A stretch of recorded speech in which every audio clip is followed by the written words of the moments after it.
बड़ा अच्छा हेल्दी है एप्पल हो, सेहतमंद एप्पल लेके उसके अंदर 4 या 5 लौंग लौंग जो होते हैं उसको पिक कर दो। पिक करके उसको रात को रख दो और सुबह उठ करके वो लौंग निकाल के रख दो। छिलका उतारो सेब का, प्रॉपर उसको उतार के काट के खाओ। वो सेब खाली पेट खाओ। माइग्रेन का अटैक इंसान को आता ही नहीं दोबारा। प्राणायाम, योग और मेडिटेशन करने से भी जो माइग्रेन की प्रॉब्लम है वो ठीक कर हो सकती सकते है। हैं। इसमें वज्रासन बहुत फ़ायदा करता है, मंडूकासन बहुत फ़ायदा करता है और सबसे ज़्यादा इसमें फ़ायदा करता है जो मेडिटेशन का 100 से लेके 1 तक काउंटिंग, उल्टा काउंटिंग बहुत फ़ायदा करती है। नमस्कार, स्वागत है आप सभी का हमारे इस पॉडकास्ट में। मैं हूं आपके साथ आमिर। आज के इस पॉडकास्ट में हम बात करने वाले हैं माइग्रेन को लेकर। एक ऐसी प्रॉब्लम जिसे लेकर लोग बहुत ज़्यादा कंफ्यूज रहते हैं कि उनके जो सर का दर्द हो रहा है क्या वो माइग्रेन का ही दर्द है, हम उसे कैसे ठीक कर सकते हैं, कौन से ऐसे घरेलू नुस्खे हमें करने हैं अपने किचन से लेकर जिनसे कर हमारा जो माइग्रेन का जो दर्द है ये ठीक हो जाए। इसके लिए हमारे साथ हमारे खास मेहमान मौजूद हैं जो आपको बताएंगे कुछ ऐसे घरेलू टिप्स और आपको बताएंगे ऐसे सावधानियां जिन्हें कर आप माइग्रेन की समस्या से छुटकारा पा सकते हैं। हमारे साथ हैं सुभाष गोयल जी। गोयल साहब, बहुत बहुत स्वागत है आपका। नमस्कार जी, आपको भी बहुत बहुत प्रणाम और जो भी लोग प्रोग्राम देख रहे हैं सभी को मेरी तरफ से बहुत ही प्यार भरी नमस्कार, सत श्री अकाल। गोयल साहब, जैसे मैंने शुरुआत में कहा कि आज हम बात करने वाले हैं माइग्रेन को लेकर। माइग्रेन की एक ऐसी प्रॉब्लम जिससे लोग बहुत ज़्यादा परेशान रहते हैं और सबसे पहली चीज़ कि मेडिकल साइंस में भी कहा जाता है कि माइग्रेन का इलाज नहीं है। लेकिन आप इसका इलाज हमें बताइए और उससे पहले आप ये बताइए कि आखिर माइग्रेन का दर्द क्या है और ये होता कैसे है। माइग्रेन एक्चुअली एक ब्रेन के अंदर हार्मोन है जिसको हम हैप्पी हार्मोन बोलते हैं। जिसे आप अगर गूगल सर्च करोगे तो आपको मिलेगा सेरोटोनिन हार्मोन मिलेगा और उसको खुश रखना ही एक माइग्रेन जैसी बीमारी से निजात पाने का तरीका है। और ये होता क्यों है, इसका मुख्य कारण जो है वो अपने पेट गैस का है। जिनको पेट गैस रहती है, कब्ज़ रहती है और एसिडिटी, जलन, इस तरह की जो प्रॉब्लम है। अब कई बार क्या होता है, कोई चीज़ ऐसी खा लिया जिससे कि पेट में धीरे धीरे गैस बनी। अब किसी को तो यहाँ दर्द होने लग जाता है, वो कुछ और ही समझने लगता है, तो किसी को भी सिर पे चढ़ता है। अब जब सिर पे चढ़ता है तो घूमने लगता है, घूमते घूमते उसको लाइट भी गंदी लगती है, उसको लगता है कि अंधेरा हो जाए, मेरे से कोई बात ना करे, मैं अकेला हो जाऊं। फिर जब वो वॉमिट कर लेता है फिर वो ठीक हो जाता है, उसको रिलीफ मिलता है। क्यों? क्योंकि उसकी गट जो थी वो खराब था, वो साफ़ हुआ तो उसको रिलैक्स मिला। फिर वो कहता है चलो कुछ खाने को दो, मेरा अब ठीक लग रहा है। देखिए, जो एक एक दर्द होता है, जो एक साइड होता है, इतना चीज़ होती है, इतना पेन होता है कि इंसान का मर जाने को दिल करता है उस समय कि यार ये क्या चिपक गया मेरे को, मेरा पीछा ही नहीं छोड़ रहा। तो वो चीज़ जो है ना, उसके लिए सबसे बढ़िया है अभी जो मौसम आ गया, देखो कितना बढ़िया मौसम, ठंड का मौसम रहेगा। और जो लोग ठंड में देख रहे हैं, कई लोग गर्मी में भी देख रहे हैं, कई देशों में गर्मी है, कई देशों में ठंड है, तो ये अलग अलग होता है। तो लेकिन ये सर्दी के मौसम में एक इसका ट्रीटमेंट है, वो है शहद और केसर। जो हनी है ना, उसका 1 चम्मच आप दूध में घोल दीजिए, ठीक है। और उसके अंदर 2, 3 या 4 कलियां जो होती हैं, जो उसके वो केसर के मिला दो।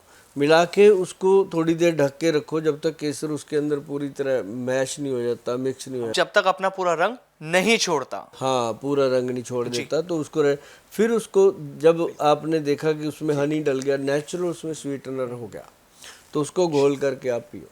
जैसे डायबिटिक पेशेंट कहते हैं जी हमारी तो शुगर बढ़ जाएगी, शहद खाने से कभी शुगर नहीं बढ़ता।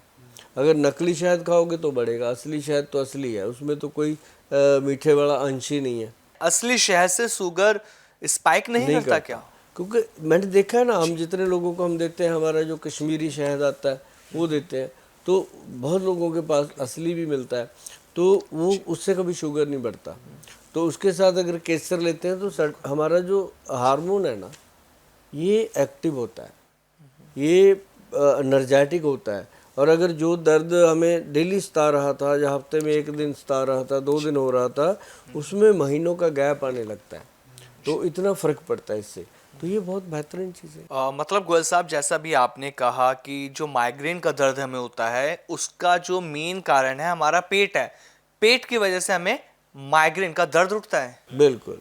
गोयल साहब, बहुत से लोग ऐसे हैं जिन्हें हम देखते हैं कि उनको अगर तेज लाइट में बिठा दो तो भी उनके सर में दर्द होने लगता है, या आर्टिफिशियल लाइट में वो गए तो उनके सर में दर्द शुरू हो जाता है, धूप के अंदर जाने से भी उनको दर्द हो जाता है, और अगर तेज साउंड कहीं चल रहा है जैसे डीजे वगैरह तो भी उनके सर में दर्द होना शुरू हो जाता है। होता कुछ है। लोग ऐसे हैं कि अगर वो खुशबू सूंघ लेते हैं, जैसे परफ्यूम की अगर मैं बात करूं कि अगर उन्होंने परफ्यूम लगाया, उनके सामने किसी ने परफ्यूम लगा लिया तो उनके एकदम से होता है। सर में दर्द होना शुरू हो जाता है।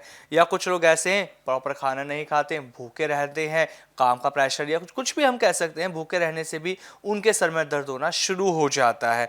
तो क्या नींद पूरी नहीं होना भी ये कारण हो सकता है माइग्रेन का दर्द का? 90% लोगों को पेट की वजह से होता है। जो सिम्टम आपने बताए हैं वो हर एक को नहीं होते। अब तो अब क्या है कि सूरज की रोशनी है, लाइट है, वो तो हर वक्त उसने फेस करनी है।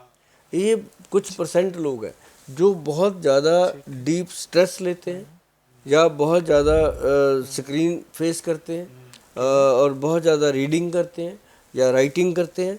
उन लोगों में कई बार ऐसी चीज़ें आ जाती हैं कि एक ही जगह फोकस, उसको पता ही नहीं कितने घंटे हो गए, कितना समय हो गया। तो वो चीज़ जब वो फिर वहाँ से हट के सीधा ऐसे देखते हैं, अब उसका भी तो कई, अब आप बैठे हो लाइट में मेरे साथ, अब एकदम अब बाहर निकल जाओगे बिल्कुल। तो चेंज तो आएगा ना, आएगा ना। अब बच्चा माँ के पेट में होता है तो बाहर जन्म लेता है तो एकदम एटमॉस्फेयर चेंज होता है ना। तो क्या दिया जाता है उसको?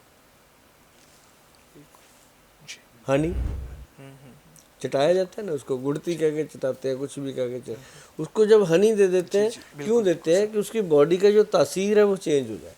जी। तो हनी जो है वो हमारे नर्व सिस्टम में जाता है। और एक बात और मैं आपको बता दूं कि शहद जो है वो कभी भी डाइजेशन सिस्टम में जा कर के डाइजेस्ट नहीं होता, वो हमारी नाड़ियों में घूमता है और बाहर निकल जाता है, टॉयलेट या बाथरूम के रास्ते। वो कभी अंदर नहीं रहता शरीर के। और इसका ये सबसे बड़ा फ़ायदा है जो असली हनी होता है। जो नकली है वो तो फिर कहीं भी जाएगा। फिर तो वो जाएगा ही ना, क्योंकि उसका जो शुगर है वो स्पाइक करेगा पूरी तरह से। तो इसीलिए हम कहते हैं असली जो हनी है वो कभी शुगर को बढ़ने नहीं देता। तो उसके जो फ़ायदे हैं वो तो फिर एकदम, जो माइग्रेन का अटैक भी आया होता है तो वो भी रुक जाता है। जो माइग्रेन का दर्द है और नॉर्मल सिर दर्द है उसमें दो चीज़। अब जैसे नॉर्मल सिर दर्द है उसके अंदर कोई भी वो पेन किलर ऐसे क्रीम लगाएगा, धीरे धीरे वो रुक जाएगा, या थोड़ा बहुत हल्दी वाला दूध पी लेगा या कुछ भी ऐसा ले लेगा वो हट जाएगा। या पेट की कोई गैस की कोई चीज़ ले ली, अब या फिर वो गोली आजकल देते हैं जो एलोपैथी में जाता है, सीधा केमिस्ट के पास गोली दे दो, वो गोली दे देता है, तो उससे भी उसका हट जाता है।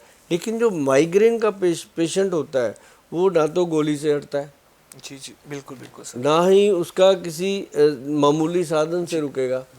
उसको हमेशा वॉमिट आएगी तब रुकेगा, या फिर उसको अपने जो इंजेक्शन वगैरह लेता है उससे रुकेगा। अगर वो नॉर्मली जैसे मैं आपको बताऊं, एक ना आयुर्वेद में एक नुस्खा मैंने पढ़ा था ग्रंथों में, हमने उसको बनाया भी है, लोगों को दिया है, एकदम उसका स्टीक बेनिफिट मिलता है। वो है एक सप्ताह अमृत लौ, बहुत बेहतरीन है, ब्रेन का सबसे बेस्ट वही है। और उसके साथ ब्रह्मी गोल्ड वाला, गोल्ड प्रेपरेशन देना ही पड़ेगा। जब माइग्रेन प्रॉब्लम होता है तो गोल्ड कहीं ना कहीं क्लॉट बनता है, या कहीं ना कहीं नर्व के अंदर वो हो जाता है, ब्लड सर्कुलेशन रुकता है तब। तो वो क्या होता है कि उसको गोल्ड देना ही पड़ेगा, ब्रह्मी बट्टी विद गोल्ड दे दो, और बहुत सारी कंपनियां बनाती हैं। और उसके साथ प्रवाल पिष्टी, मुक्ता शुक्ति और गोदंती, मतलब गोदंती 10 ग्राम, मुक्ता शुक्ति पिष्टी 5 ग्राम और प्रवाल पिष्टी 5 ग्राम, जी जी, इसको मिक्स कर लो, ये हो गया 20 ग्राम। और इसके अंदर 40 ग्राम डाल दो अश्वगंध पाउडर। अश्वगंध पाउडर जो है वो नर्व सिस्टम का सबसे बेहतरीन टॉनिक है। तो अश्वगंध मिक्स करके इसको अच्छे से मिला लो घोट घोट के। तो इसकी बनाओ 60 पुड़िया, ठीक है, 60 ग्राम की 60 पुड़िया, एक पुड़िया में 1 ग्राम आएगा। तो उसको एक रोज़ खाना सुबह और एक रोज़ खाना रात को। कोशिश तो करो रात को ही खाओ, अगर ज़्यादा प्रॉब्लम है तो सुबह भी खाओ। ये हमारे वैद्य जी देते हैं लोगों को, भाई बहुत रिजल्ट है, बहुत अच्छे फ़ायदे होते हैं। और हम ऐसे नुस्खे हम इसलिए खुलकर बता देते हैं कि हमारे पास 140 करोड़ लोग हैं, कितने आएंगे ठीक है। और हम कितनों के पास जाएंगे।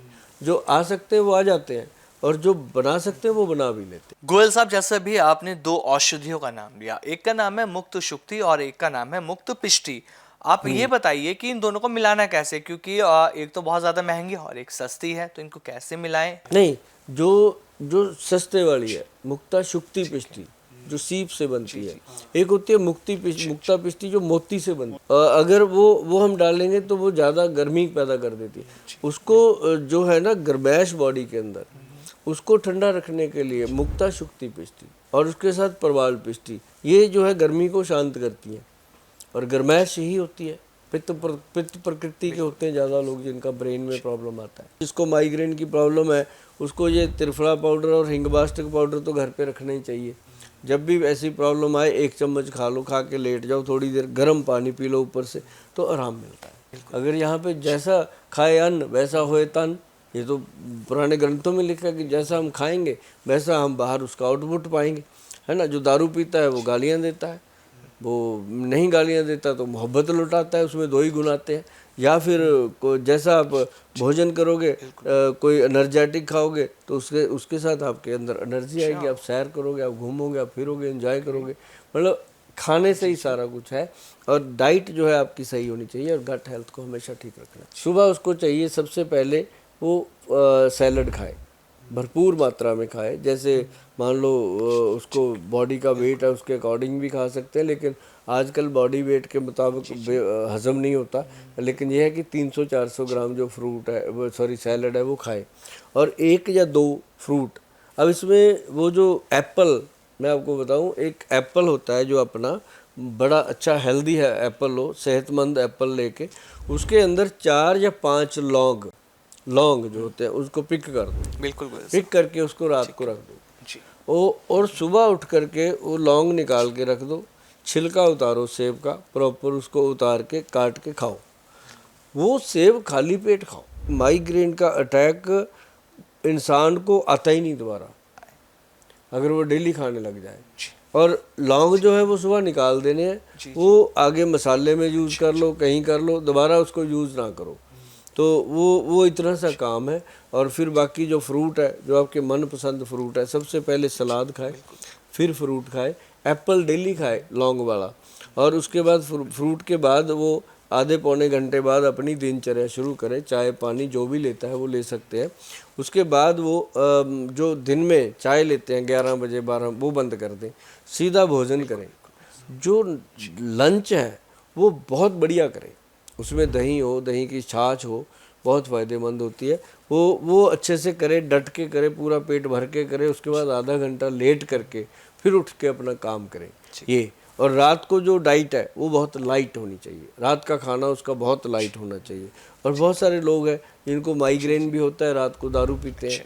बहुत सारी मेरी माताएं बहनें हैं जिनको माइग्रेन भी है और रात को बहुत ज़्यादा खाना खा लेती हैं। क्यों? घर का बचा हुआ खाना उनको होता है फेंकना क्यों है, खा लो, तो वो भी तंग करता है। तो ऐसे करके उनको जो है मीठे से और मिठाइयों से काफ़ी परहेज़ करना चाहिए। प्राणायाम, योग और मेडिटेशन करने से भी जो माइग्रेन की प्रॉब्लम है वो ठीक हो सकती है? कर सकते हैं। इसमें वज्रासन बहुत फ़ायदा करता है, मंडूकासन बहुत फ़ायदा करता है, और सबसे ज़्यादा इसमें फ़ायदा करता है जो अपना क्या नाम लेते हैं मेडिटेशन का। 100 से लेके 1 तक काउंटिंग, उल्टा काउंटिंग बहुत फ़ायदा करती है। गोयल साहब, एक चीज़ और मैं आपसे पूछना चाहता हूँ जल नीति के बारे में। इसके बारे में बहुत सुना जाता है, कहा जाता है कि जल नीति से भी माइग्रेन की प्रॉब्लम ठीक हो सकती है। लेकिन जल नीति तो हम अपनी नाक के लिए करते हैं और नाक से सब कनेक्टेड भी है, तो क्या ये सच है कि जल नीति करने से माइग्रेन ठीक हो सकता है? हो सकता है, जल नीति करनी चाहिए। ठीक नहीं भी होगा तो उसमें रिलीफ मिलता है, फ़ायदा मिलता है। और एक ना हमारे वहाँ आता है निराला आई ड्रॉप करके, निराला आई ड्रॉप आता है, आँख में डालो, ब्रेन में फ़ायदा होता है उसका। आप उसको डालोगे ना एक बार तो ऐसे लगता है वैद्य जी ने क्या दे दिया मेरे को, पूरा लड़ता है वो आँखों में।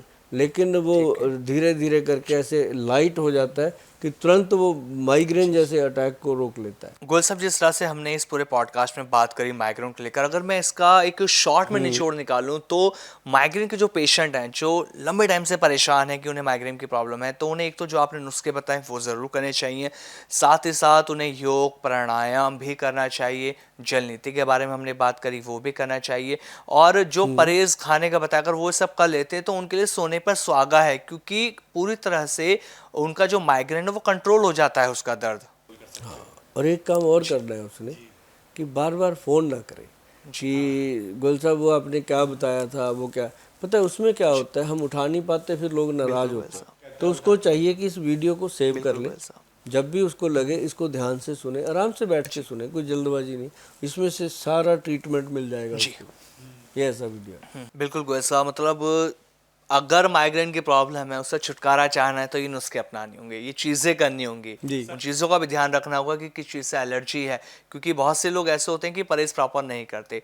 बहुत शानदार ये पॉडकास्ट रहा आपके साथ गोयल साहब। माइग्रेन की प्रॉब्लम जो एक गंभीर समस्या लोगों के लिए बनती आ रही है, लोग समझ ही नहीं पा रहे कि जो नॉर्मल सर दर्द है क्या वो माइग्रेन है या नहीं है, बहुत कन्फ्यूज़न लोगों के बीच में रहती है। लेकिन इस पॉडकास्ट को सुनने के बाद उनकी ये समस्या दूर हो जाएगी। और मैं से ज़रूर कहना चाहूँगा कि इस वीडियो को सच में सेव कर लें, क्योंकि आपने सही कहा, अगर इसे वो सेव कर लेंगे तो उनकी लाइफ की प्रॉब्लम दूर होनी शुरू हो जाएंगी। और बहुत सारे नुस्खे तो लगातार हम अपने पॉडकास्ट के माध्यम से आप हमें बता ही रहे हैं। और जो दर्शक परेशान है किसी भी गंभीर बीमारी से, मैं उनसे कहना चाहूँगा कि कमेंट करके ज़रूर बताएं ताकि अगले पॉडकास्ट में हम उस बीमार पे बात कर सकें। बहुत बहुत धन्यवाद गोयल साहब, आप जो जी, है आपने इतनी धन्यवाद। अच्छी जानकारी हमें दी। नमस्कार गोयल साहब आपका।